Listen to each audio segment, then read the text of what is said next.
So the first thing we're going to focus on is where we divide.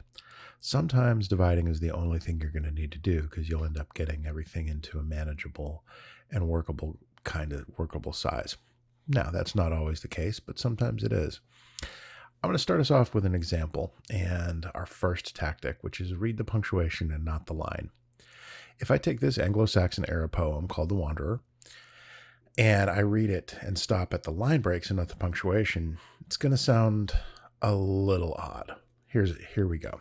This tale is true and mine. It tells how the sea took me, swept me back and forth in sorrow and fear and pain, showed me suffering in 100 ships, in 1,000 ports, and in me. It tells of smashing surf when I sweated in the cold, of an anxious watch perched in the bow as it dashed under cliffs. It's a little weird. I mean, I exaggerated the breaks a little bit, but not too much. But didn't it sound kind of strange? What if we move the punctuation and do it something like this? This tale is true and mine.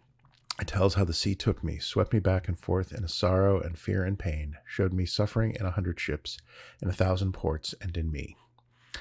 It tells of smashing surf when I sweated in the cold, of an anxious watch perched in the bow as it dashed under cliffs. Now, that's a little easier to follow, and it's also, the rhythm is a little easier to manage. It just makes I feel like I understand it a little better, and I'm not struggling to figure out what's being said. I can kind of focus more on what it means. Here's how we practice this. Let's look at our example. It's on the screen. Okay, not terribly dense, but I think we can rearrange it to make it a little bit more user-friendly. So we have this. If you notice, we have some bigger divisions. Those sentences are just easier to take in. My feet were cast in icy bounds, bound with frost, with frozen chains and hardship groaned around my heart. That's more of a complete thought than if we have my feet were cast in icy bounds, bound with frost, with frozen chains and hardship groaned around my heart, hunger tore. That grammatically starts getting a little weird and starts seemingly uncomfortable. But if we do it like this, it's just a little easier to manage. This dividing idea applies in another way where what we want to do is we just want to break stuff into single sentences first. Sometimes, like in an essay, you're not going to have strange line endings like you do in a poem, but you're going to get a paragraph that when you first look at it feels a little intimidating, like this one. Now, that seems like a lot of text to me. So what I'm going to do is I'm just going to break it into individual sentences so we get what we have on the screen now. These are the times that try men's souls. The summer soldier and the sunshine patriot will, in this crisis, shrink from the service of their country. But he that stands by it now deserves the love and thanks of men and women. Tyranny, like hell, is not easily conquered. All right. If I look at that in comparison to the first big paragraph that I started, it just feels easier to take on. I feel like I can make it work a little bit, and I feel like I can understand it a little better. The third tactic I call building fences.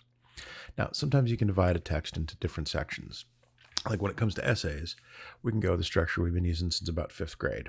We have the introduction and thesis. Another section is supporting details. Another section is conclusion.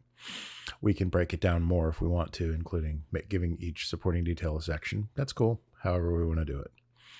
Now, when it comes to something bigger like research paper, the idea is the same, but it's just our headings are different. I use what do we know now and what do we need to learn? That's one section. How are we going to learn it? Then another section of the final section is what did we learn and what does it mean? So those three things I can kind of divide the paper and start to make a little bit of sense of it. I may not have it mastered yet, but I've got it mapped. Now, if you're doing fiction, we can even do stuff like we break it into establishing the conflict, expanding the conflict, and resolving the conflict. You get to kind of decide.